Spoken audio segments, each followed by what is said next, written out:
Та бүхэн сайн байцгаана уу? Сая Мёнжун итгэгч гарч ирээд гэрчлэлээ хийлээ. Хорим хийн гэж ярьж ирсэн.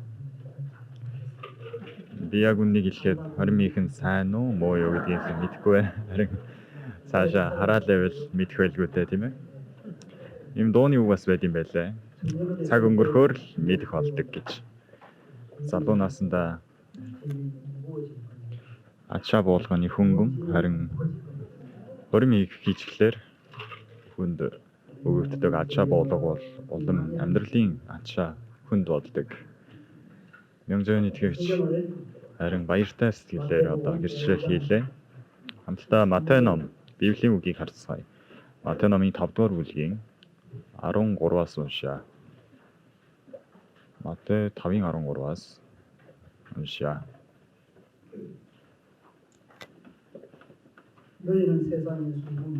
Та нар бол газрын давс. Хэрв давс амтаа алдвал дахиад яаж давслаг болох вэ? Энэ нь гадагшаа хаягдаж хүмүүсийн хөл доор ишигдэхээс өөр юу ч хэрэг болдоггүй. Та нар бол дэлхийн гэрэл мөн. Уулан дээр хот нуугдаж үл чадна. Хүмүүс дэнлүү асаагаа цавны доор тавьдаггүй.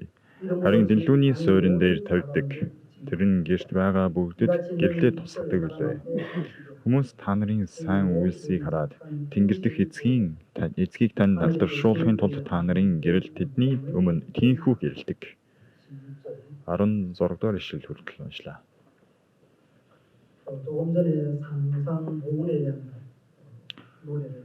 Сая уулан дээрх сайн мэдээний талаар дуулууллаа.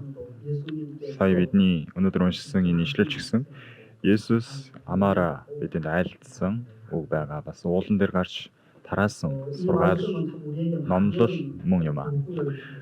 Энэ үг бидэнд маш их сургамжийг өгдөг. Бидний амьдралыг эргэцүүлэн бодогдуулдаг үг гэж би бодож байна. Бид нар гэрэл ба давсны талаар олон удаа сонсч үзсэн тийм ээ. Гэрэл, давс хэнийг ингэж хэлэх вэ гэвэл аврагдсан итгэгч нарыг давс болон гэрэл гэж хэлдэг. Энэ ишлэлээр харвал та нар давс болоорой, гэрэл болоорой гэж хэлээгүй байгаа. Яагаад гэвэл бид аль хэдийн давс болцоосон, гэрэл болцсон учраас юм аа. За тийм учраас та нар бол дэлхийн давс мөн гэж хэлсэн байгаа тийм ээ. Биднийг аль хэдийн давс болцсон гэж хэлж байгаа. Харин энд орвол хоёр төрлийн давс гарч байна. Нэг нь болохоор амтыг гаргадаг. Нөгөө нэг нь амтаа алдсан гэсэн хоёр төрлийн давс байна. Давсыг би толноос хайж үзсэн чинь давс гэдэг нь өөрөө амтаа алдах боломжгүй байдаг гэж байна. За харин Библиэлд давс амтаа алдвал гадагшаа хаягдаж хүмүүсийн хөл доор гიშгдэхээс өөр юунд ч хэрэг болдоггүй. Ямар ч хэрэггүй юм болчихно гэсэн үг. Энэ ертөөл давсны талаар юм шиг харагдж байгаа боловч аврагдсан бидний талаар ярьж байгаа юм. Мөн Библиэлд давсны талаар олон газар гарч байгаа. Давсан гэрээ гэж сонсч байсан уу? Бурхан бидэнтэй байгуулсан гэрээ дотор давсны гэрээ гэдэг гэрээ бас байдаг. Тэгэхээр зэрэг давс бол өөрчлөгдөхгүй, хувиршгүй зүйлийг хэлдэг. Хоолыг хүн гашхлахгүй тулд яах ёстой вэ гэвэл давсыг цацах ёстой. Дээр үед загсыг удаан хадгалахын тулд яадаг байсан бэ гэвэл давсан дотор хийждэг байсан. Тэгвэл энэ загас гашлдаггүй, мууддаг байсан. Би андуун хотод үзсэн чинь гудонго гэдэг загас байдаг. Тэр загсыг яагаад андуунд ингэж байдаг вүлээ гэж бодсон чинь андуун болохоор далайгүй газар ахгүй юу? Далайгаас загсыг барьж ирээд тэгээ далайгүй газар загсыг зарах гэхлээр энэ загс нь хурдан муудчихдаг байсан. Тийм болохоор загсыг муудуулахгүй тулд давсан дотор булаад очив. Тэр нь одоо давсалцсан гудонго загас болно. Тэгээ давсалцсан яргай загас, тийм олон загас өөр нэртэй болоод ингээд зарагддаг байсан. Миний амьдардаг байсан газар маш хөдөө газар байсан болохоор загсыг харах маш хэцүү байсан. 갈치를 사오셨는데 Нэг удаа галчи гэдэг загсыг аваад ирсэн. Галчигийн өнгө нь 수식금을 하더라고요. хавхар өнгөтэй байгаа 아, 왜 байхгүй. 갈치 색깔이 Тэгээ галчигийн энэ загс яагаад хавхар байгаа юм болоо? Ууг нь бол ямар өнгөтэй вэ? Ууг нь бол мөнгөн цагаан өнгөтэй тийм. Дараа нь мэдсэн чинь давсан дотор хитрхи их байлгсаар байгаа. Өнгө нь өөрчлөгдсөн байсан. Тэгээд галчи ямар өнгөтэйг нь ч мэддгүй байсан. Дараа нь харахад мөнгөн цагаан өнгөтэй байна гэдгийг мэдсэн. Энэ загас тэгэхээр маш олон үүргийг гүйцэтгэдэг. Ашлахдаггүй, бас муудуулдаггүй ийм үүрэгтэй нь энэ давс юм аа. Давс бас амтыг гаргахын тулд өөрийнхөө одоо дүр төрх нь тайлжиж амт нь гардаг. Давсаараа тэр хэлбэрийг хадгалаад байх юм бол амтыг гаргаж чадахгүй. Давс нь хайлаад ууссан тохиолдолд уусаа байхгүй болсон тохиолдолд тэр амтаа гаргах боломжтой. Тэрэн шиг аврагдсан бид нар итгэгчнэр хүн бүр өөрийнхөө дүр төрхийг хадгалаад байгаад ах юм бол уусахгүй л бол амтыг гаргах боломжгүй байна. Өнөөдөр энд хэлж байгаа гэрэл болон давс. Энэ хоёр хоёулаа өөртөө биш, бусдад үйлчлэхийн тулд байгаа зүйл мөн. Гэрэлч гэсэн гэрэлтсэн үед эргэн тойрны гэрэлтүүлдэг үстэй тийм ээ. Нэгэн өдөр аав хүү хоёр байжээ. Энэ аав хүү хоёр далайн ирэг дээр амьдардаг байж гин. Аав нь хүүгээ дагуулад загасчлаар гарсан байна. Гарахад цагаагаар маш сайхан байсан. Салхийг огтонч үлээгээгүй байсан чинь загсаа барайл ингээд байгаад цаг өнгөрсөн чинь гинт далайн шуур гарсан гэнэ. Тэгээд гинт бүрхэг болж цагаагаар нь маш муухай болж ирсэн. Хавхранхуу тэгээд шуур болж ийн зүгчгээ олохгүй тэгээд шүн болчихсон байна. Давалгаа бол маш хүчтэй давалгаалж байлаа. Аавынхан сэтгэл өнөөдөр хүү бид хоёр өөх юм байна да. Одоо хаашаа явахаач мэдхээ боллоо. Гэлүүгээ яаж харих вэ? Ийшээ тийш харсан ч нэг ч гэрэл харагдахгүй байсан. Тэгээд нэг талаас маш том уул шиг том давалгаалж байсан. Тэрийг одоо яахын аргагүй байлаа. Хүүн сандарч айгаад аваа бид нар одоо өгчих юм биш үү? Хаашаа явах ёстой вэ? Гэт ойлж ирсэн. Аав нь ч гэсэн яахаа мэдэхгүй байлаа. Яагаад вэ? Хаашаа явахаа мэдэхгүй байгаа учраас. Тэгсэн чинь тэр холоос гинтхэн маш гэрэлтэй гэрэл тояарч эхэлсэн. Тэр гэрлийг хараад сэлүүрдээд их газар руугаа ирэх болсон. Харин тэр гэрэл ассан газар нь хаана вэ гэвэл энэ аав хүү хоёрын амьдарч байсан гэр нь шатчихсан. Ээж нь нөхрийгөө ирэхийг хүлээгээд хоол хийж байжгаад мартаад тэр гал нь өөрийнхөө гэр орныг тэр чигтэн шатаасан байна. Тэгээд энэ ээж хүн гэрээ шатаж байгааг хараад нөхөр хүү хоёр нь буцаж ирвэл одоо яана. Миний хайхрамжгүй байдлаас болоод энэ гэр тэр чигтээ шатчихлаа. Нөхөр хүү хоёр буцаж ирвэл одоо намайг амар их загнах даа гэж айсан. Тэгээд гэр нь бүгд шатцсан байгааг хараад энэ зав бол аав хүү хоёрын сууж ясан онгоц бол гэрлүүгээ буцаж ирж чадсан. За тэгээд гэртээ эргэж ирсэн үед эхнэр нь хэллээ. Танаа биний буруу. Үнэхээр уучлаарай гэсэн. Яасан гэсэн чинь гэр нь шатчихлаа. Бид нар одоо амьдрах газаргүй боллоо. Харин нөхөр нь хэлсэн. Үгүй. Энэ гэр шатсны ачаар бид хоёр амьд гараад одоо энд ирж шатсан байна. Хэрвээ өнөөдөр манай гэр шатаагүй гэрэл тусаагүй байсан бол бид нэр маш том давалгаанд живж өөхөх байсан. Харин ганц энэ шатж байгаа гэвэл түүмрээс болоод бид нэр амьдарч чадсан юм аа. Тэр яг хиний зохиосон үлгэр яриа гэдгийг мэдэхгүй ч ямар ч гэсэн маш цаг нь таарад маш гоё болсон байгаа хэвээр тийм. Нөхөр хүү хоёр нь гэрлүүгийн ирж чадсны учраас тэр гэр нь шатсны учраас маш сайн болсон. Харин эхнэрийн хувьд бодоход бол гэр нь шатсан учраас бүр цөхрөөд сэтгэлээр унсан хэцүү байсан байна. Ямар ч ч гэсэн эндээс хэлэх байгаа санаа бол гэрэл маш чухал гэсэн үг. Гэрэл бол хүнийг аварч чадна. Гэрэл бас харанхуй төөрж байгаа хүмүүсийг зөв зам руу удирдах чадна. За тэгвэл энэ Библиэлд та нар бол дэлхийн давс гэж ингэж хэлсэн байгаа тийм ээ. Харин 15 дээр бол 14 бол та нар бол дэлхийн гэрэл мөн. За тэгвэл давсын хийдэг ажил хийдэг үүрэг байгаа. Бас гэрлийн хийж чаддаг үүрэг байгаа.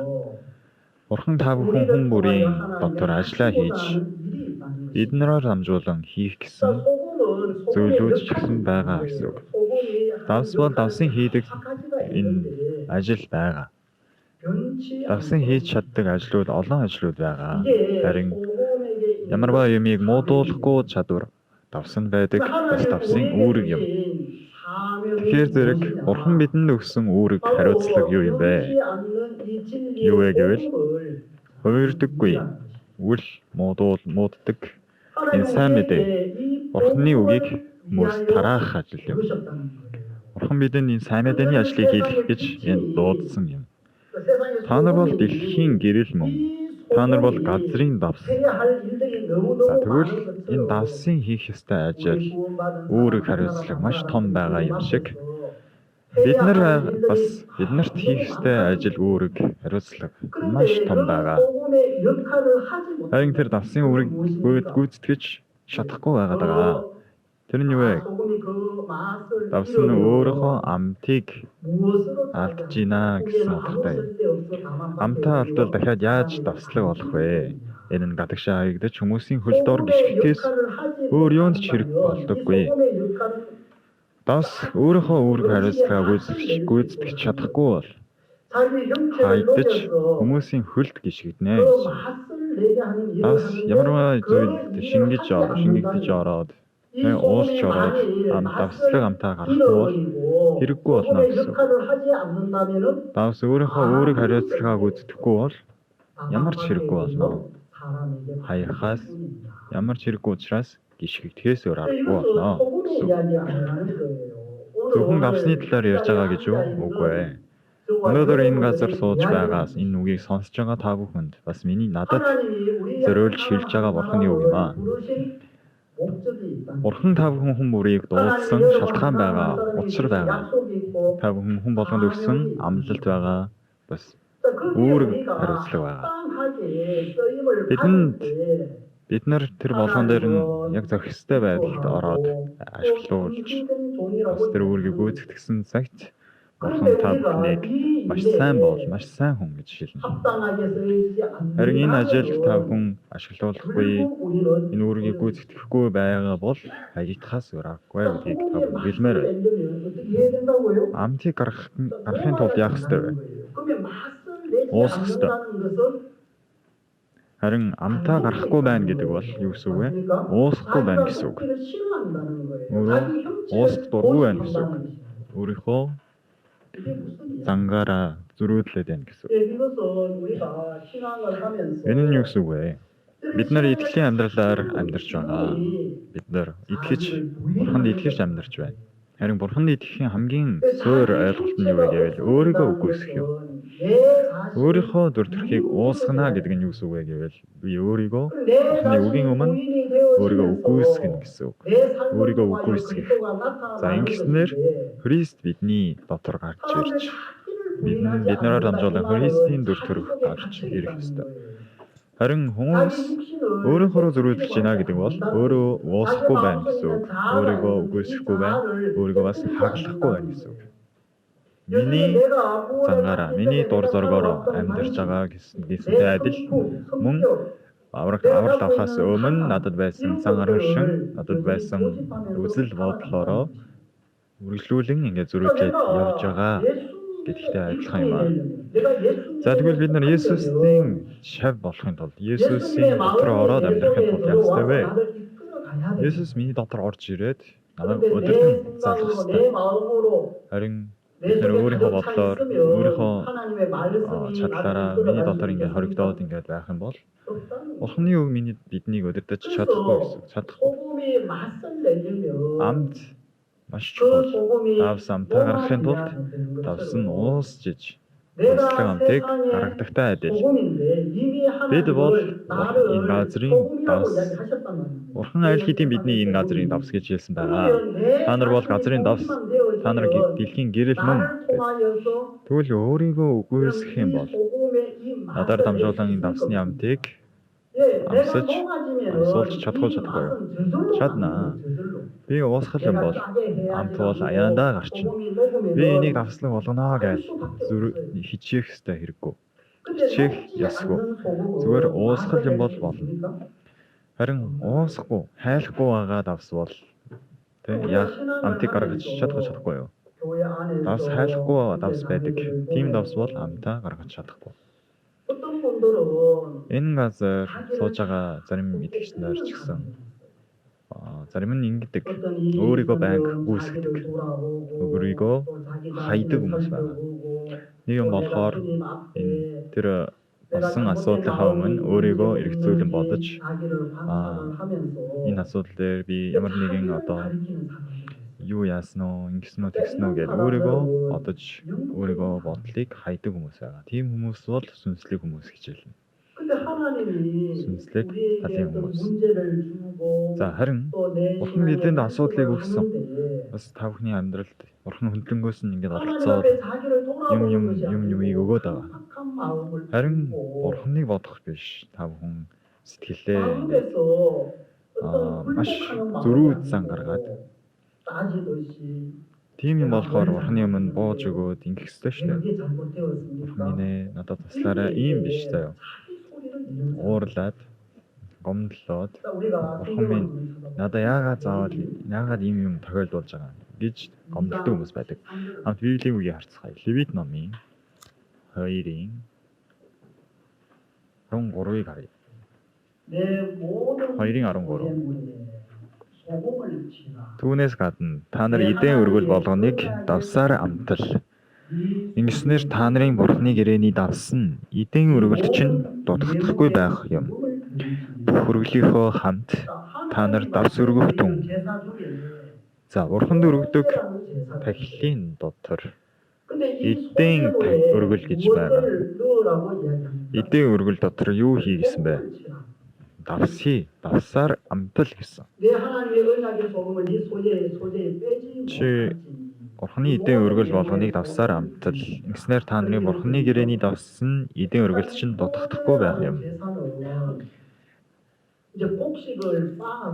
Бүх өргөлийнхөө хамт та нар давс өргөх түн гэсэн. Тэгэхээр эдийн өргөл бол заавал давс орох ёстой. За, давс өөрийнхөө хэлбэр дүрсийг хадгалаад авах юм бол энэ нэг өргөл болж чадахгүй. Нэг бий болж чадахгүй.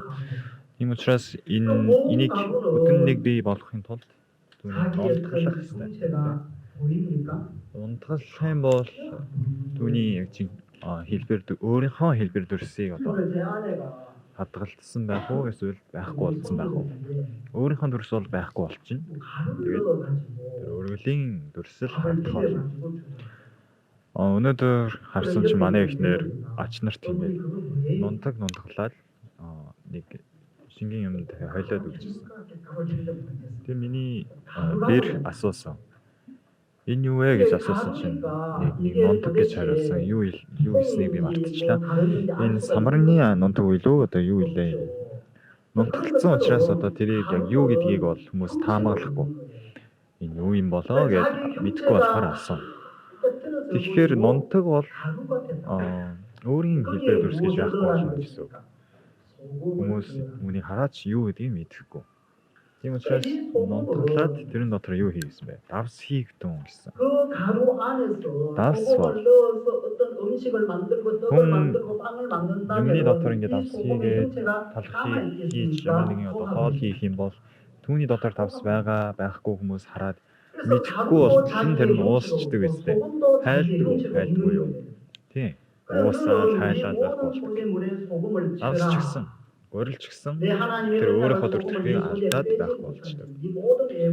Та нар давсыг хийхдээ өргөлдөг. Бүх өргөлийнхөө хамт та нар давс өргөлдөг.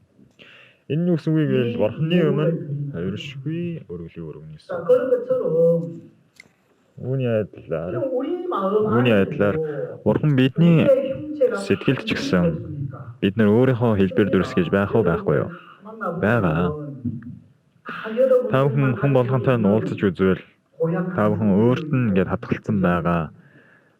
Тэр туйлширсан маш муухай аашсан ч гэсэн гарах үе байна. Сая мян итгэгч гарч ирээд хорим хийн гэд ярьлаа. Тэгээд маш баяртай царайтай ингээд ярьсан. Харин одоо тэр баяртай царай нь хэр удах болоо гэж би бодож байна.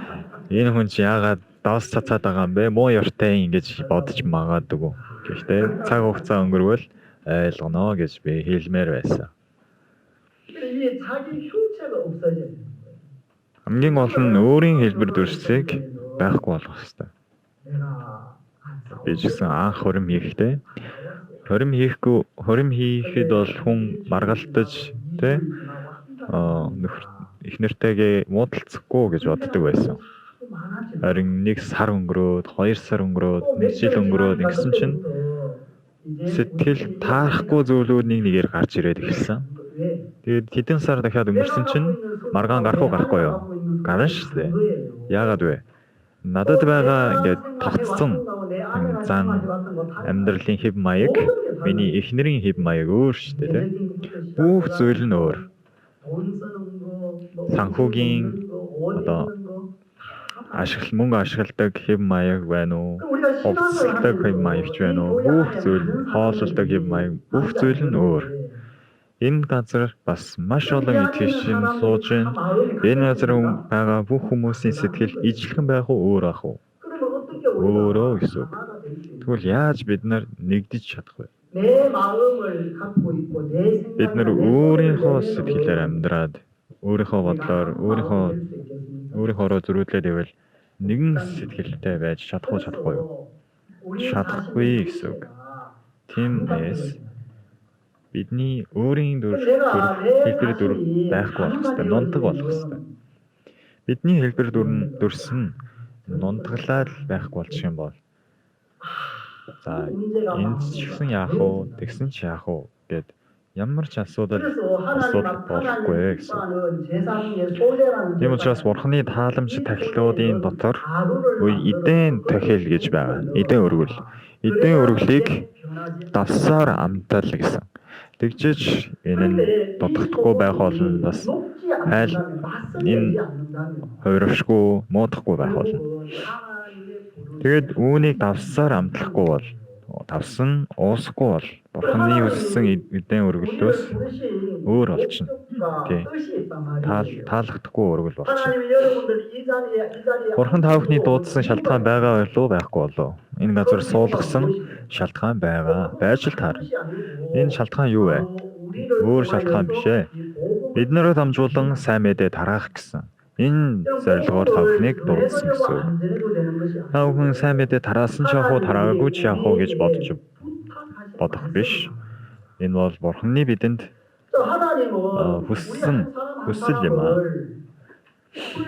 Бурхан бид хүн бүрийг дуудаж юуны төлөө гэж хэлсэн бэ? Энэ сайн мэдээ тунхаглахын тулд ашиглагдаасэ гэж хүсэж байгаа гэсэн.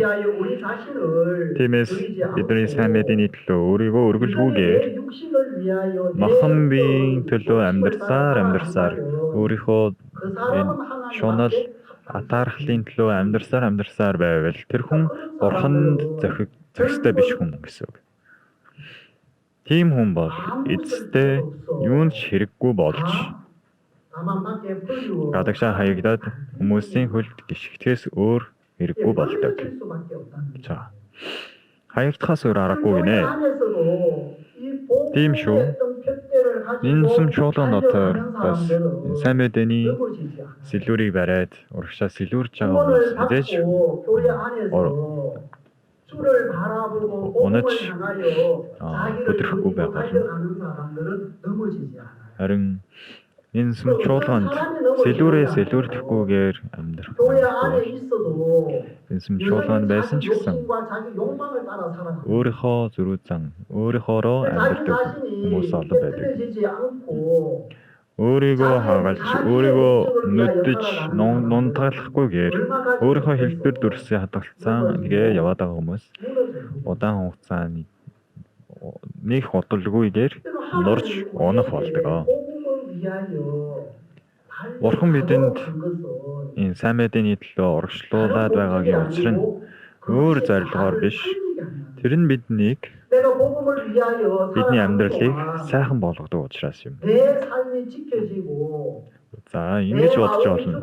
Бид нар сайн мэдээний төлөө амьдрах юм бол бидний амьдрал улам сайжирч бидний амьдрал бурхан тусалж дэмжих болно. Нэг талаас бид нар нурж байгаа юм шиг санагдаж магадгүй. Уусах учраас бид нар уусвал уусах тусам биднэрээ дамжуулан ямар амт гарах вэ? Тийм, давсны амт нь гарч давслаг болдог шиг Христийн үнээр биднээр дамжуулан үнэртэх болно гэсэн үг. Өшөө жоохон ярилцъя. 14-р ишлэлийг хараарай. Та нар бол дэлхийн гэрэл мөн гэсэн. Энэ Матай 5:12 14 дээр харуул. Гэрэл мөн гэж хэлсэн. Гэрэл болох болно гэж хэлээгүй шүү дээ. Аль хэдийн та нар бол гэрэл мөн. Гэрэл юунд хэрэгтэй вэ? Харанхуй гэрэлтүүлэхийн тулд хэрэгтэй те. Гэрэл бол нэг газар нуугаа тавьчих хэрэгтэй юм биш. Ил гарах хэрэгтэй. Уулын доор байгаа тасгон уулын цаана гадагш гарч ирнэ гэсэн тийм үг байдаг шиг. Уулын доор байгаа тасгон шин болохоор тэр уулын доор байгаа бол байна уу? Тэр тасгон байгаа юу байхгүй юу харагдахгүй байх болно. Хэрвээ айл болгон гэрэлгүй байх бол харин айл болгон гэрэлтэй байх юм бол хүмүүс ингээд уулыг хараад уулын дээр юм байгаа юм байна, уулын дээр тосгон байгаа юм байна гэдэг нь мэдэгддэг үстэй тийм. Тэрнтэй адил. Дээр үед Солонгос дайн болж байсан. Дээр үе гэж ер нь хэдэн жилийн өмнө 1950 он хүртэл Солонгос дайнтай байсан. Тэгээд Солонгос өмнөд хойш Солонгосын дайны үеэр хүмүүс доошоо ингээд өмнөд зүг рүү дөрвөж явсан. Хүмүүс харин байх газаргүй болоод уул муул руу гарч амьдардаг болчихсон. Тэгээ шин болохоор хүмүүсийн амьдардаг газар гэрэл асаатан байдаг учраас гэрэл ингээд асдаг байсан. Бусан руу хүмүүс ихэнх дөрвсөн. Тэгээд Бусан бол далайн эрэг дээр байдаг хот. Тэгээд гадаадаас олон завиуд ингээд онгоцнууд ингээд орж ирэхээр Бусаныг хараад амар гайхдаг. Тэгээд юу гэж хэлдэг вэ гэвэл wonderful гэдэг. Өсгөлөнтэй сайхан байна гэж. Яагаад гэвэл гэрэл асдаг учраас гэрэл хасгаар амар гоё харагдана. Гэхдээ өглөө болоод өдийн цагаар бол тэрийг Бусан хүмүүс ингээд сэтгэлээр ундаг гинэ. Яагаад гэвэл дандаа тийм сүрлэн байшингууд учраас. Гэрэл байхгүй бол ууланд байгаа тосгонд ингээд уулан дээр байгаа айлуудыг айл байна гэж харж чадахгүй. Айл байгаа ч мэдэхгүй байх болно. Гэрэл байгаа учраас тэнд айл байгаа юм байна гэж мэднэ. Гэрэл бол ямар үүрэгтэй вэ? Тусгаач бас ил гаргадаг үүрэгтэй. Та бүхэн авралыг аваад гэм нүглээс уучлагдсан юм бол энэ дэлхийн хүмүүстэй адилхан байх ёстой юу? Өөр байх ёстой юу? Та бүхэн Есүс итгэдэг нууж амьдардаг хүмүүс байгаа юу та бүхэн донд? Би цуглаанд явдгаа нууж далдалж амьдардаг хүмүүс байгаа юу та нар нүнд? Ажилдаа явнгаа би хохирол амсч хүйдэ хүмүүс намайг дооголж хүйдэ гэд цуглаанд явдгаа нууж амьдардаг хүн байгаа юу? Тийм хүмүүс бол хоёр нүүртэй буруу амьдарч байгаа хүмүүс юм аа. Энэ яг л гэрлийг битгий асаасаа гэд олчуураараа гэрлийг тарцсантай адил. Гэрэл яах ёстой гэсэн бэ? Гэрэлтэх ёстой гэж. Хар мянган түмэн арт түмэнд харагдуулахын тулд бидний байгаа газраас хинч харсан тэр хүн бол одоо итгэгч хүн байна. Тэр хүн цуглаанд явдаг хүн мөн байна. Ингэж хараад мэддэг болсон байх ёстой. Тэгжээж бидний гэрэл хүмүүст туяарч хүмүүсийг ч бас гэрэлтүүлнэ. Би бас цуглаанд явдаг байхдаа хамгийн түрүүнд би өөрийгөө танилцуулахдаа яадаг байсан бэ гэвэл би аврагдсан итгэгч хүн байна. Христэд итгэгч хүн байна гэж танилцуулдаг байсан. Тэгээд би цуглаанд явдаг учраас бүтэн сайн өдөр би ажил явж чадахгүй шүү. Яагаад гэвэл дээр үед бүтэн сайнд бас их ажил хийдэг байсан шүү дээ. Би цуглаанд явдаг болохоор тэддэх өдөр би илүү цаг ажиллаж чадахгүй. Хэрвээ та ингэж намайг ажиллахыг зөвшөөрж байгаа бол би ажилд явж эхэлнэ гэд. Уг нь компаниас ажлын цагийг тогтоож өгөх ёстой. Харин би өөрөө тогтоодог байсан. Хүмүүс ингэж хийхгүй л баг. Харин би бол тэгдэг байсан. Хэрвээ намайг бүтэн сайн өдөр амраах юм бол би энэ ажлаа хийж эхэлнэ. Хэрвээ тэгж зөвшөөрөхгүй бол би энэ ажлыг хийхгүй гэд. Ажилд явхад хүмүүс, эргэн тойрны бүх хүмүүс тэр хүн цуглаанд явдаг хүн. Тэр Бэксэндон сүнд явдаг хүн. Цуглаанд маш идэвхтэй явдаг хүн. Энийг бүгдээрээ мэдээд байсан. Яагаад вэ? Гэрэлт учраас. Тийм байгаа үстэй тийм. Гэрэл бол гэрэлтэй туяарах тусам харанхуй байгаа хүмүүс над дээр ирэхгүй юу? Ирэхгүй шүү дээ тийм. Миний амьдралаар дамжуулан миний би аврагдсан итгэгч хүн шүү дээ. Би зүгээр нэг хүн биш. Аврагдсан хүн юм бол бусдад өөр дүр төрхийг харагдуулж байна. Бусдаас сондгоорч өөр харагдуулна. Тэр хүнд бусдад байхгүй нэг юм байна да. Тэр хүн байн инээгээл яваад байх юм аа. Ажиргалтай л харагдаад байна. Яагаад тийм байгаа юм бол? Тэгээд ажил явж байгаа зарим нэг хүмүүс нэг сэтгэл гүйрцэн тийм царай нэг л биш харагдах юм бол тэр хүн ажиргалгүй харагдаж байна. Тэр хүн дээр очоо нэг ярилцаад үзэхгүй, сайн мэдээ тарааж үзэхгүй ингэх бол. Харин та хүн юу гэж боддог вэ? Ажил дээр юм уу, гэр бүлийн гишүүдэд тэр Есүс итгэж бол тэр хүнтэй харилцаа байлж тэр хүнтэй харилцахгүй ингэх юм бол та бүхний итгэлийн амьдрал асуудал гарах болно. Бид нар ер нь бол тийм тал байгаа шүү. Нэг л ингээл хаагдмал байдаг. Устай ингээд сайн харилцахгүй байдаг. Өөрийнхөө бодолтой нийцгүй байвал тэгэл буруу гэж бодчихдог талтай. Өнгөрсөн удаа би ахмадуудаа дагуулад ойн аялал ингээд явсан байгаа. Ахмадуудын ойн аялал. Тэнд цуглаанд явдаггүй хүмүүс ирдэг байхгүй юу? Ихэнх нь 100-аад ингээд ахмадууд оролцсон. Намайг нэг цагийн лекц тавьж өгөөч гэсэн байна. Тэгэхээр би пастор хүн шүү дээ. Тэгэхээр өөр лекц биш. Библийн талаар лекц тавья гэж бодсон. Харин тэднэрт Библийн лекц тавихаар дуртай байх уу? Дургүй байх тийм. Харин Библийн талаар ярьсан ч гэсэн дуртай байхаар тэдэнд ярих ёстой болчихж байгаа. Тийм учраас би миний бэр хоёрыг дагуулж яваад та нар энэ ахмадуудад дуу дуулаад өг гэсэн. Тэгээ миний хүү дууг бас жаахан дуулд юм байлээ. Тэгээ манай Ахмад итгэгч надаас хизээ дуулдаг байсан. Ингэж дуулж гинэ гэдэг чинь одоо караокед их мөнгө зарцуулдаг байсан л гэсэн үг. Тэр чинээгээр их 그리고 이제 пастор болохоос энэ ахлагч болохоос өмнө 춘천에 갔습니다. гадуур явдаг л байсан гэсэн үг. Чүнчонд ингээд бид нар аялаад явлаа. Чүнчон гэхээр та нар юу санаад орж байна? Соянган гэдэг дуу санаад орж байна уу? Тий, Соянганы бүсгүй гэдэг тийм дуу. Би бас үүнийг тэр хүмүүст миний хүү бэр хоёрт ингээд дуулаарай гэж загсан.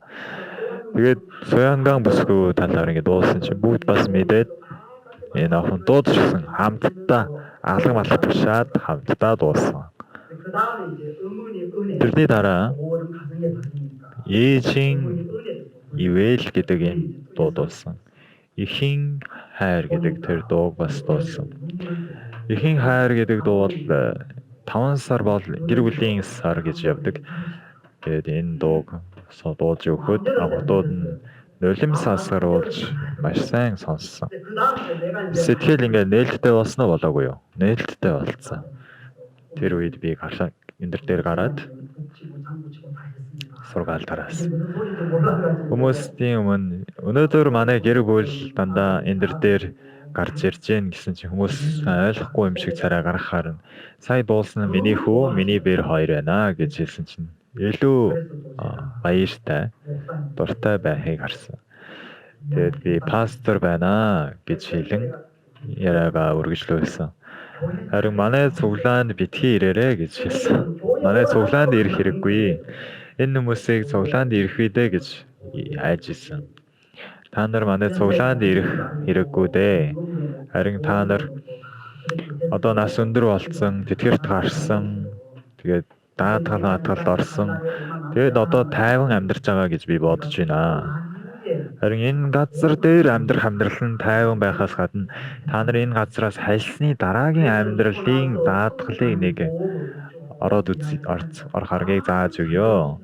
Өхлийн дараа бид нар Тэнгэрийн хаанчлалд орох даатгалыг та нар аваарай гэж зааж өгсөн. Тэгсэн чинь маш сайн сонсож байсан. Хинч тэр даалнаас гараагүй. Нэг цагийн турш сайн лекц сонссон. Бид нар өөрийгөө нууж хамгаалах гэж орлоо гэдэг бол маш тэнэг зүйл. Гэрлийг яг л нэг юмар хуцчихтай адил. Гэрлийг хуцчих юм бол гэрэл асч цацруулж чадах уу? Чадахгүй. Гэрэл бол байн гадагшаа гаргаж өгөх ёстой. Гэрлийг цацгаас ингээ саад болж байгаа зүйлийг зайлуулж өгөх ёстой. Та нар бол энэ газрын, энэ давс, энэ дэлхийн гэрэл мөн гэсэн. Энэ нь юу гэсэн үг вэ гэвэл энэ дэлхийг цацруулж гэрэлтүүлэх чадварыг Бурхан аль хэдийн бидэнд өгсөн байгаа гэсэн үг. Бурхан бидэнд энэ сайн мэдээг өгч, энэ сайн мэдээг маш олон хүмүүсийн зүрх сэтгэл дотор оруулж өгөхийг хүсэж байгаа. Гэрэлтүүлж өгөхийг хүсэж байгаа. Тийм учраас энэ гэрэл асаж гэрэлтэх юм бол тэр нуугдсан байсан айл харагдахгүй юу? Нуугдсан айлууд нь бүгд харагдчих эхэлнэ. Зэрэгт очих юм бол орой 6-7 цаг өнгөрчих юм бол дандаа хөшиг татна. Зан хөшиг. Яа тэгвэл гэрэл цэцрэхгүй тулд даан гарах юм бол шүн гэрэл тусах юм бол шууд тэр гэрэлтэй газар хүмүүсийн анхаарал тавигддаг учраас шүн ундахдаа бүх цонхны хөшгүүдийг татаж гэрэл гадагшаа харагдахгүй тулд хөшгөө татаж байгаа. Тэгвэл гадаа байгаа хүмүүс доторх зүйлийг харж чадахгүй үстэй тий. Тийм учраас гэрэл бол байн үзэгдэж байн ил гарах ёстой. Энэ гэрэлтийг юмар хочиж хаах ёстой юм биш. Энэ гэрэлтийг хараад хүмүүс гэрэлтэж илүү ил харагдуулах ёстой гэсэн үг. Гэрэл бол гэрэлтэж байх ёстой үүрэгтэй болохоос гэрлийг хааж нуун дарагдуулах ёсгүй гэсэн үг. Бид нар харин өөрөөрөө гэрэлтэж чадах үгүй. Бурхан бидний аль хэдийн гэрэл олгоод өгсөн. Би бол энэ дэлхийн гэрэл мөн гэсэн. Иохан номын 8-р бүлэг дээр ч гэсэн би бол дэлхийн гэрэл мөн. Энэ Эзэн би энэ юм бэ? 예수스 юм аа. Иоханны 1-р бүлэг дээр ч гэсэн Есүсийг гэрэл гэж хэлсэн байна. Тэгвэл бид нар энэ бидний зүрх сэтгэл дотор байгаа гэрэл илүү гэрэлтэй цацруулахын тулд яах ёстой вэ гэвэл Есүс бидний зүрх сэтгэл дотор илүү ойр дотноор ойртож очих ёстой. Миний сэтгэл Есүсээс хол байх тусам гэрэл бол харанхуй болно. Бидний сэтгэл гэрэл улмаар байхгүй болоод бүрхэг болно. Тиймээс бид гэрлийг гэрэлтүүлэх ёстой биш. Гэрлийг ойлгох ёстой гэж ойлгож байна. Бидний амьдралд гэрлийг хүчтэйгээр цацруулахын тулд яах вэ? Есүсийн гэрэл бидэн дээр тусаад бид нар илүү сайн ойлгох ёстой. Ингээд бид нар гэрэл гэж хэлж байна. Гэрлийг хүмүүст ил гаргах ажлыг хийх нь зүйтэй. Та нар бол энэ дэлхийн гэрэл мөн. Матай номын 5:15 дээр хүмүүс дэлгүү асаагаа савны доор тавьдаггүй, харин дэлгүүний суурин дээр тавьдаг. Тэр нь гэрт байгаа бүгдэд гэрлээ тусгадаг гэлээ. Дэлгүү асаагаа савны доор тавихаар яах вэ? Тэр ойролцоох зүйлийг л гэрэлтүүлнэ. Харин дэлгүүг асаагаа савны доор тавьдаггүй гэсэн. Нэг пастор энэ үгийг тайлбарлахдаа савны доор тавьдаггүй гэсэн. Тэгээ энэ сав гэдгийг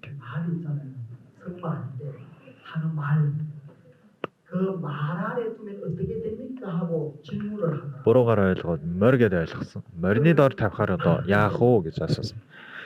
Тэгвэл тэр морь нь халаад доороосоо халаад давхин гэж. Харин энэ морь биш. Савны доор тавьдаггүй байсан байна. Харин дэлгүүний суурин дээр тавьдаг. Доор биш, дээр гаргаа тавина гэсэн. Энэ дэлгүү хичнээн дээр гарах вэ? Дээр гарах тусам илүү хол газрыг ч гэрэлтүүлнэ. Илүү холоос ч харахад гэрэлтсэн байх болно. Тиймээс гэрт байгаа бүгдэд гэрлээ тусгадаг билээ. Энэ бол аврагдсан бид нар шиг хүмүүсийг үргэлжлүүлэн өөрийгөө ил гаргаж би аврагдсан итгэж байна. Би аврагдсан хүн байна. Би бурханд итгэдэг хүн байна гэж хүмүүст ил гаргах нь зүйтэй гэсэн. Би бол христчин. Би Есүст итгэдэг хүн. Харин зүгээр итгэдэг хүн биш. Дахин төрсөн хүн байна. Ингэж хүмүүсийн өмнө өөрийгөө түгээн дэлгэрүүлэх ёстой. Тэгжээж л бус хүмүүст энэ сайн мэдээг, энэ гэрлийг бас дамжуулж өгч боломжтой. Харин сайн мэдээ түгээх дургүй хүмүүс миний цуглаанд явахыг бас миний аврал авсныг хүмүүст ил гаргахгүй эсвэл нуудаг гэсэн. Тийм учраас Паул ингэж хэлсэн.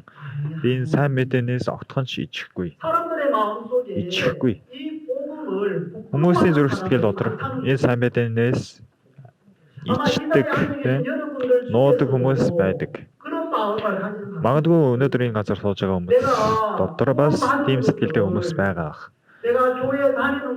Миний цуглаанд явах аврал авсан энэ тухайга ичээд хэлж чадахгүй хүмүүс байгаа ах. Тэгвэл эдгээр хүмүүс юутай адил вэ гэвэл амтаа алдсан давстай адил юм.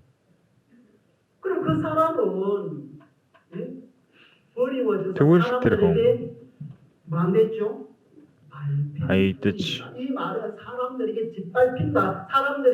хүмүүсийн хөлд гიშгэгнэ. Хүмүүсийн хөлд гიშгэгнэ дооглуулна гэсэн үг.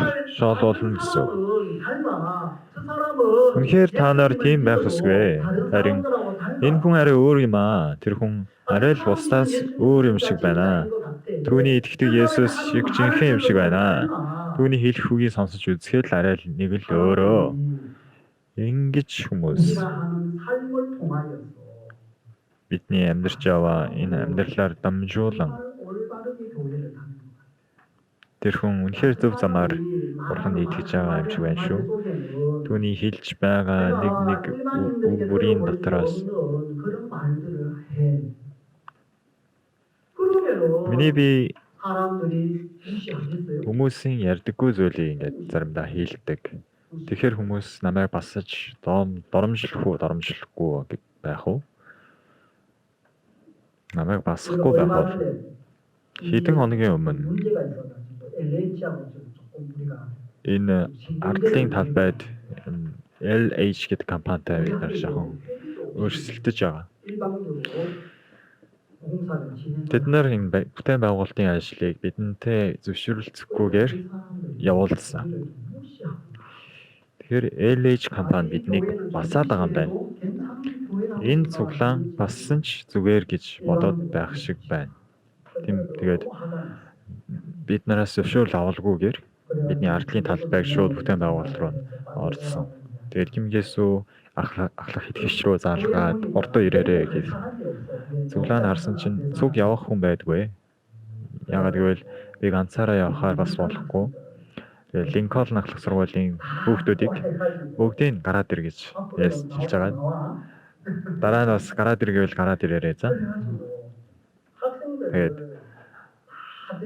хүүхдүүдийн бүгдийг дагуулад хойдлын талбай руу гарсан. Яагаад гэвэл тэд нар хинээс айдаг вэ гэвэл сурагч нараас айдаг. 3 давхар бол цуглаан л да. Харин 1-2 давхар бол сургууль шүү дээ. Сургууль. Ахлах сургууль. Тэгээд ахлах сургуулийн хүүхдүүд дагуулж очоод энэ ямар шуугантай юм бэ? Бид нар хичээлээ хийх гэж чадахгүй байна. Энийгээ хэлээрэй гэсэн чинь хүүхдүүд амаа таглаад юуч хэлэхгүй байсан. Дараа нь хэлээрэй за. Аха, бид нар хичээл хиймээр байна штэ. Та нар яагаад шууганг тараад байгаа юм бэ? Битгий саад болоод ингэж хэлээрэй заа юу. Тий, тэгээд энэ хүүхдүүдийг дээшээ гаргасан чинь хүмүүс тэр ажилчнууд нь их сандарсан царай гаргачихсан. Тэгээд ашгүй дараа 7 хоног шалгалтын тэр цаг байсан учраас одоо шалгалт болохгүй. Та нар ажиллаа боль гэсэн чинь нар чинь нэг сквадр матраа авчраал гээл газар ухаад байгаа байхгүй юу? Тэгээд ажлын саад болоод бид нар ухсан газар руу ороод болиулсан чинь тэд нар цагтаа дуудана гээд дайрсан. За цагтаа дууд. Уг нь бид нар дуудах гэжсэн тэд нар өөрөө дуудаж өгсөн.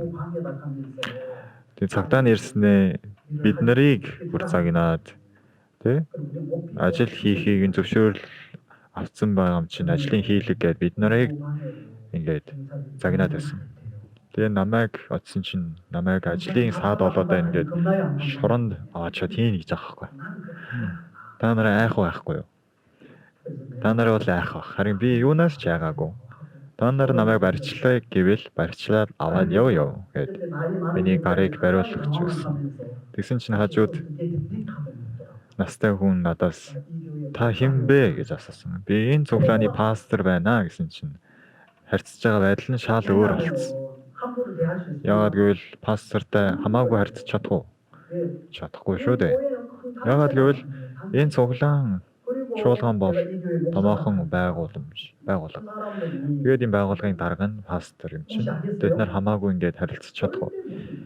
Бас чадахгүй. Миний хийсэн нэг үг бүрт тэд нар басаж чадахгүй болно. Тэгээд би ингээд хийн шүү гэсэн чинь. Тэгээд нөгөө компани байгууллагатай ярилцсан. За тэгвэл тгийгээд цагтаа нар явцгаасан. Тэр байгууллагын компани ч гэсэн явсан. Та хэн бэ гэж асуухад би энэ цуглааны цэвэрлэгийн идэг хүн байна гэж хэлсэн бол тэд нар юу гэх байсан болоо. Бас хайсан те. Харин би энэ цуглааны пастор байна гэсэн чинь тэд нар басахгүй. Басч чадахгүй гэсэн. Бид нар бурханы хөвгүүд гэсэн үг. Бид нар хин гинэ? Бурханы хөвгүүд. Бидний сайн мэдээг хараавал бид нар эзний төлөө амьдрал хинч биднийг басч чадахгүй. Хин биднийг басч чадахгүй гэж. Харин эсвэргээрээ бид нар өөрийнхөө махан биеийн төлөө амьдрал те. Өөрийнхөө ашигын төлөө амьдрал басуулна. Басамжлуулна. Яагаад гэвэл амтаа алдчих учраас. 16. Хүмүүс та нарын сайн үйлсийг хараад 저희로 너희의 착한 형식을 Тэнгэр дэх эцгийг танд алдаршуулахын тулд та нарын гэрэл тэдний өмнө тийхүү гэрэлдэг. Энэ ишлэлч гэсэн чухал, 이같이 너희 маш чухал. 누구 앞에 Ийхүү 사람 앞에 이 사람 누구를 가리키겠죠? гэрэлдэг гэсэн. Хинд гэрлэх вэ? Тэдний өмнө. Тэд гэдэг нь итгэдэггүй хүмүүсийг хэлэх баг тийм. Та нарын гэрэл итгэдэггүй хүмүүсийн өмнө гэрэлтүүл гэж хэлж байна. За тэгвэл миний гэрэл тийм хүмүүс рүү хүчтэй маш сайн гэрэлхийн тулд бидний сэтгэл юугаар дүүрсэн байх ёстой вэ? Бахамбын ямар нэгэн шунал дур хүсэл ташаалаар дүүрсэн байх нь бол хүмүүст миний тэр бурхны сэтгэл сайн цацруулж чадахгүй юу? Гэрэлтэж чадахгүй, цацруулж чадахгүй. Тэдний өмнө тийхүү гэрэлдэг гэж хэлсэн. Энэ юу гэсэн үг вэ гэвэл миний дотор байгаа гэрэл тэдэнд сайн цацагдахын тулд бидний сэтгэл бурхны үгээр дүүрсэн байх ёстой. Бидний сэтгэл бурхны сэтгэлээр дүүрсэн байх ёстой гэсэн үг. Мөн бидний амьдрал бурхны тааламжит амьдралаар амьдарч ижил сайн гэрэлтэж чадна. Тэдний өмнө тийхүү гэрэлдэг. Эцгийг тань алдаршуулахын тулд та нарын гэрэл. За тэгээс та нарын сайн үйлсийг хараад гэж хэлж байгаа. Бидний амьдралыг хэлж байна. Бид нар Есүс итгэдэг гэж ярьдаг мөртлөө хүнийг л ууртаад хүнийг хүмүүсийн өмнө тамих татаад арх уугаал ингээд яваад ах юм бол хүмүүс юу гэж бодох вэ? Есүс итгэдэг гэдээсэн чи яава? Адилхан л юм байна штэ. Өөр юм байхгүй юм байна штэ. Хүмүүс бидний сэтгэлийг харах уу? Бидний сэтгэл ямар байгааг харахгүй штэ, харж чадахгүй. Харин хүмүүсийн хардаг зүйл бол ганцхан гаргадаг үйлдэл, хэлж байгаа хэл, ам бидний амьдралын байдлыг тэрийг л харж чадах болохоос бид нар Есүс итгэдэг гэж ярьж байгаа. Харин Есүс итгэдэг хүмүүс, итгэдэггүй хүмүүс хоёрын ялгаа байхгүй байвал.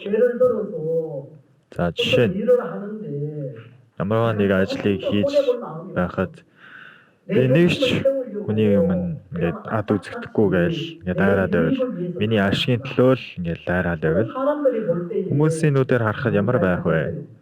Хүмүүс бодоход юу гэх вэ? Хүү тэр хүн ямар шуналтай юм бэ? Дандаа мөнгө гэж ах юм. Дараа нь харахад тэр хүн цуглаанд явдаг гинлээ гэвэл тэгвэл юу гэж хэлэх вэ? Хүү цуглаанд явдаг хүн яагаад тийм бэ? Ингэж хэлэхгүй хэлэхгүй юу? Энэ миний бодлоо тэгэж хэлнэ үстэй. Тий, та нар ч гэсэн тэгэж бусдыг шүмжилдэг л үстэй тий. Өнөөдөр энэ газар ярьж байгаа нь юу вэ ярьж байна гэвэл Есүсийн бодлыг энд хэлж байгаа биш, Бурханы сэтгэлийг энд харуулж байна. Та нар бол ертөнцийн гэрэл мөн. Энэ бид нар давс гэрэлийн үргийг үүсгэсэн үед хүмүүсийг цуглаан дагуулж ирж бас Бурхан руугаа аваач чадна гэсэн үг. Гадагшаа гараад та нар аврал авах ёстой шүү, Бурханд итгэх ёстой шүү. Ингэж хэллээгээд хүмүүс сэтгэл нээдэг үү? Сайн нээдэггүй шүү дээ, тийм. Зарим үед орон нутгт байгаа хүмүүст гэр бүлийнх нь одоо залгаад за манай ээж сайн мэдээ тарааж өгөөч ингэж гоёх үе байдаг. Ийм дуудлага бас би аваад очсон чинь шууд хаалганаас нь хөөгдөжсэн удаа хэд хэдэн удаа байгаа. Тэгээ хаалга тушаад ингэж орох гэсэн чинь хин таныг явуулсан гэсэн чинь одоо таны хүү хин гэдэг хүү чинь илүүлээ тэгээд би ирлээ гэсэн чинь шууд хараал хэлээд уурлаад намайг хөөгөөд гаргаж байгаа хгүй. Түүний хамаатны нэрийг хэлээл тэгэл хараагаал юм уу галзуу солиотой хин ингээл тэгээ би одоо яахан мэдэхгүй болж хүй байдаг. Тэгвэл энэ хүн гэр бүлийнхэнд сэтгэлийг нээсэн байгаа юу? Хаасан байгаа юу? сэтгэлийг нь хаажсан байгаа. Тэгээд өөрөө сайн мэдээ тараахад дарамттай болохоор пасторыг явуулаад та очиж сайн мэдээ тараагаарэ гэд. Тэгвэл тэд нар утаж хүлээж авах уу? Нэг баяртайгаар ухтахгүй шүү дээ. Нэг сүнсийг бид нар авралт хүргэхийн тулд амархан биш байна. Зүгээр болдог юм бол биш.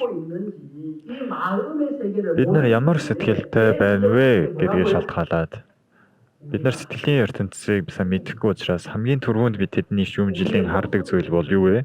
Бидний дүр төрхийг харна. Бидний хийж байгаа гаргаж байгаа үйлдэлийг харна. Хүмүүс мэднэ. Үйлдэл бол чухал биш гэдгийг. Тийм ээ. Аврал авахад бол үйлдэл чухал биш. Харин хүмүүсийг авралт хүргэхэд бол бидний хийж байгаа үйлдэл бол маш чухал. Та бүхэн ойлгож байна уу? Энэ ч амен гэхгүй болохоор сайн ойлгохгүй байгаа юм шиг харагдаад байна да. Та бүхэн миний юу ярих гэж байгааг ойлгож байна уу? Миний одоо та бүхэн ярьж байгаа зүйл нь Бурхан биднийг гэрэл болон давс гэж хэлсэн.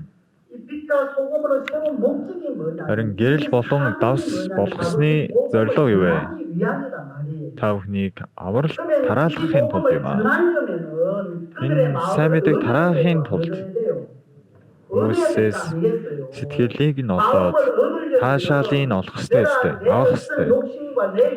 Хүмүүсийн таашаалыг олж авахын тулд миний шунал, миний дур хүслээ дагаад үйлдэл дэвэл тэдний сэтгэлийг олж авч чадах уу? Таашаалыг олж авч чадах уу? Чадахгүй. Тэгвэл давс яах ёстой вэ? Давс уусах ёстой. Давс уусчиж давслага амтыг гаргадаг юм шиг миний дур хүсэл, миний зөрүү зам бүгд хайлаад алга болох ёстой. Бүгд уусаад байхгүй болж ич гэр бүлийнхний сэтгэлийг ч олж авч чадна. Таашаалыг ч олж авч чадна. Та нар бол дэлхийн гэрэл. Гэрэлтэй газар харанхуй орших уу? Оршихгүй гэсэн. Та нар бол ертөнцийн гэрэл гэсэн байхад би тийм ашигын төлөө за энэ хүнээр дамжуулаад би мөнгө олъё гэж бодож байгаа бол гэрэл туяарч чадах уу? Хизээж чадахгүй. Энэ гэрлийг чи хүмүүс гэрэлтүүлж та нарын сайн үйлсийг хараад тэнгэр дэх эцгийг та алдаршуулахын тулд та нарын гэрэл тэдний өмнө тийхүү гэрэлдэг. Эцэст нь та нар энэ давсны үүргийг гүйцэтгэсэн үед бас гэрлийн үүргийг гүйцэтгэсэн үед хэн алдаршуулах вэ? Бурхан алдаршуулна. Бидний алдрын төлөө биш. Биднийг аварсан Бурханд алдраа өргөхийн тулд бидний дүр төрх нь алга болох ёстой юм аа. Тэгсэн цагт бид нараар дамжуулан Бурхан ажиллаа хийж олон хүмүүсийн амийн замд хүргэх болно. Бид нар харин эсрэг замаар явчих үе олон байна. Олон хүмүүсийн дургүйг нь хүргэчихэд хүмүүсийг оройж өгөөж гэж байдаг. За жишээ нь манай Библийн семинар ингээ болох гэж байхад ирээрээ гэж хэлвэл ирэхгүй юу? Сайн ирэхгүй байх болно. Тийм болохоор Библиэлд ч гэсэн та нар осон мөнгө хөрөнгөөрөө найзтай бол гэж хэлж байгаа. Ердийн үед та бүхэн найз эсвэл гэр бүлийнхэнтэй хамтдаа юм авч өгөөд ингээд бэлэг мэлэг өгөөд ингэх юм бол дараа нь семинар болоход нэг ирээрээ гэвэл ирэхгүй гэж юу? Ирнэ штэ. Харин бүх хүмүүсийн дургүйг хүргээл тэгээд семинарт ирээрээ гэвэл чиний итгэдэг Есүст би итгэхгүй гэх бол та нар шиг Есүс итгэх гэвэл би Есүс итгэхгүй заяа. Ингэж хүмүүс хэлэх болно. Тийм учраас Есүс бол цаашид болох зүйлийн талаар бүгдийг мэдсэн учраас бид нар шиг аврал авсан хүмүүс ямар амьдралаар амьдрах ёстой, бид нар ямар хэлбэрээр хүмүүсийн өмнө зогсох ёстойг энд бидэнд хэлж байгаа юм байна. Үнэхээр бид энэ үгээр дамжуулан өөрийгөө эргэцүүлэн харах ёстой. Бурхан биднийг давс гэж хэлсэн. Бас гэрэл гэж хэллээ. Би өөрийгөө бас хүмүүсийн өмнө харагдаж байгаа би миний байдлыг давсны үүргийг гүйцэтгэж гин үү? Би гэрлийн үүргийг гүйцэтгэж чадж гин үү гэдгийг өөрийгөө эргцүүлэн бодох хэрэгтэй шүү. Үнэхээр энэ сайн мэдээний ажил бидний Бурханы ажлыг хийж байгаа ажил нь илүү чухал гэж бодогдож байвал бидний дор хүслийг хаяад амьдарч чадна. Харин өөрийнхөө шунал нь илүү чухал байвал өөрийнхөө дур хүслээ дагаад яваад байвал харанхуй муухай ажлыг ч бид нар хийгээд яваад ах болно. Бурхан бид нарыг аварсан бас энэ сүм чуулганд байлгаж байгаагийн учир нь өөр учраас биш. Өөр зүйлээс болж байгаа юм биш. Бид нараар нь дамжуулаад маш олон хүмүүсийн сайн мэдээ түгээгдэх ёстой учраас юм аа. Энэ ажлыг биелүүлэх гэж Бурхан биднийг дуудсан. Бас Бурхан бидэнд үүрэг хариуцлагыг өгсөн. Энэ сайн мэдээ тараах ажлыг Бурхан бидэнд даалгасан байна. Тийм учраас та бүхэн энэ ертөнцийн давс болон гэрлийн үүргийг гүйцэтгээсэй гэж хүсэж байна. Тэхийн төлөө та бүхэн Бурханы үг өгтөө илүү ойртох ёстой. Бурханы хүмүүстэй илүү ойртох ёстой. Та бүхний сэтгэл Бурханы сэтгэлтэй ойр болох тусам харанхуй та бүхэн дээр ойртож чадахгүй. Харин та бүхний эргэн тойрон чинь харанхуй байна гэдэг бол миний сэтгэл Бурханы үг байхгүй байгаа учраас юм. Ингэснээр эцэст нь та бүхэн бүдрэхээс өөр аргагүй, гадагш хаягдахаас өөр аргагүй, хүмүүсийн хөлд гიშгүүлэхээс өөр аргагүй байна. Тэгвэл та бүхний амьдрал эмээмэлтэй байх болно. Харин эзний төлөө, сайн мэдээний төлөө өөрийгөө уусгаж хаяад сайн мэдээний төлөө урагшаа сэлүүрдэж очих юм бол Бурхан биднийг алдаршуулах болно, өрөөх болно. Та бүхнээр дамжуулаад маш олон хүмүүс аврал аваад гэрэл рүү ирж аврагдаасай гэж хүсье өрөөё. Найрал дуу Магтаалын дуу хамт дуулаад өнөөдөр өндөрлцгөөе.